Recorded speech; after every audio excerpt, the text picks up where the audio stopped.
Sarebbe solo un problema, dicono dall'ASP, legato alle prenotazioni alla stessa ora.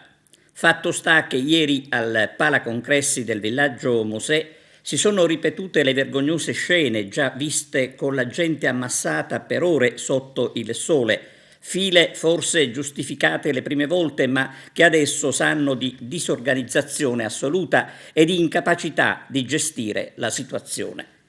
Come dicevamo, l'ASP ha scaricato il disservizio sul sistema delle prenotazioni delle poste per conto della Regione.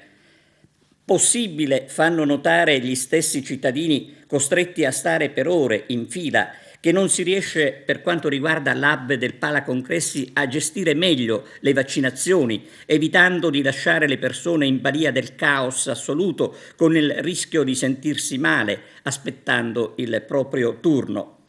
L'augurio, insomma, è che possa davvero cessare questo tipo di improvvisazione che non rende onore alla sanità agrigentina.